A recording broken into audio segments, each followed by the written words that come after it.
All right, let's talk some Kyle Pitts. He had an electric day in London. It's kind of funny, all of the hot takes that came out after 4 weeks, because I think people forgot that tight ends that's a position that takes a while to develop. And also, you look at his numbers, he's currently on pace to be just short of breaking the record for most receiving yards by a rookie tight end currently. An extra game factors in, but even without that, he'd be well on pace to get the second best in that category, and he's getting called a bust. Just baffling stuff. But yeah, even that being said, he definitely had sort of a breakout performance in week 5 and showed the generational prospect skill set that we all knew he had. So let's get into the film and let's talk about it. So let's start off with one like this. So it's going to be man coverage. Kyle Pitts is out wide at receiver right here. So it's a one-on-one matchup, and watch what happens. So Ryan takes the snap, and you see at this point, I feel like it's a good stopping point of Kyle Pitts already getting a decent amount of respect. Now, an element of this is where the first down marker is, but it's also on a second down, not a third down. So, protecting the first down marker on second down, not as big of a deal as on third. I think what's going to be more interesting, though, with Kyle Pitts is just going to be the explosiveness and how he moves, right? That's something that we all talked about coming out of college, is just someone his size shouldn't be able to move the way he does, forget speed-wise, but even laterally. Look at how when he cuts, I mean, it's just a thing of beauty. How do you stop that? I don't know. I just don't know how you could possibly stop him in one-on-one. If you go with a speed guy, well, hey, he can still make a catch over you. It's just truly incredible the way he can move like that, and this is why he's talked about as a generational prospect at the tight end position. I also like something like this. So what's going to happen here is that this is also going to be man coverage. We saw him have success against man, and listen, I think that's something that's going to happen a lot over the course of his career. What's going to be interesting about this one, so there is a defensive back who's covering him right here. It's not a linebacker.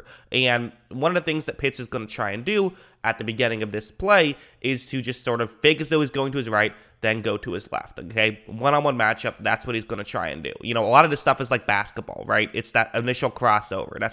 It's a similar mindset. Watch how Pitts, right off the bat, does a good job, I feel like. Although there is kind of some contact here. I feel like this maybe could have even been called. It wasn't egregious or anything. It's hard to tell exactly how much it is, but it did appear to affect Pitts a little bit. But again, part of it is just Pitts is a really physical player, and Pitts is fine with there being contact, because watch how he fights through it. It's still going to get open enough that Ryan can make that catch. I mean, he is someone who basically he's going to be open a lot. In fact, it's kind of one of those guys where he's always open in a sense, where even if he doesn't have a ton of separation on a certain play, he still can find a way to, make the catch when you just throw it in a spot where he can get it. We also have something like this. So what's going to happen here is that, again, we're talking man coverage here. Maybe you could argue, hey, stop playing man so much when Kyle Pitts is doing so well. But, listen, there's a lot of issues with the Jets, okay? We can't get too crazy about that stuff. What's going to happen, though, is that it is going to be a play action, and Pitts is running a route over the middle. This kind of stuff typically works against it works actually better against zone, but it can work against man, especially when it is man. What you want to have happen is typically to look at the tight ends, right? He's lined up as a traditional tight end spot right here.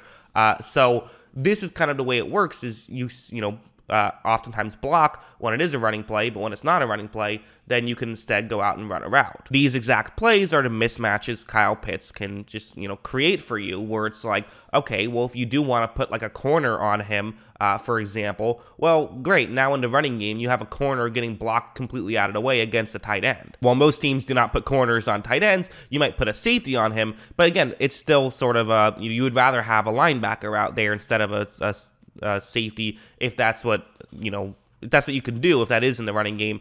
On this play, the Jets have a corner on Kyle Pitts. And Bryce Hall is currently listed as a corner. So that's kind of their situation right here.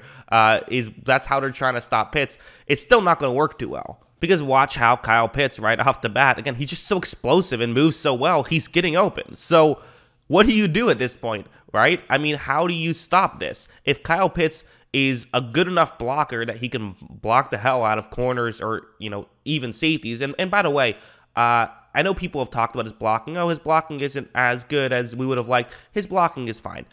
People are freaking out over his blocking. The clear benefit of Kyle Pitts, of course, is going to be the receiving. But my main point is that he's still a tight end. He can still block like a tight end. The guy's still a big guy. He's still going to be able to block corners out of the way, and now he can even outrun corners. As you see, good throw from Matt Ryan for sure, but again, there's significant windows on all these plays. There might not be like, okay, he's wide open, but there's windows to hit on all of these. And again, when it's a tight end position, that makes things a lot easier because usually there's better angles to hit tight ends than there is to hit wide receivers who have to win kind of, outside the numbers, whereas Pitts can win over the middle. Let's talk about this one. This was kind of that big play late in the game here, and let's just break down what happens. So it's going to be a play action, and Pitts is actually running a route over the middle. This is stuff I want to see teams try more against quarters coverage. Good job by Arthur Smith of doing this, where on quarters coverage, the way it works is when you want to stop the run is your safeties have to be ready to stop the run on this play because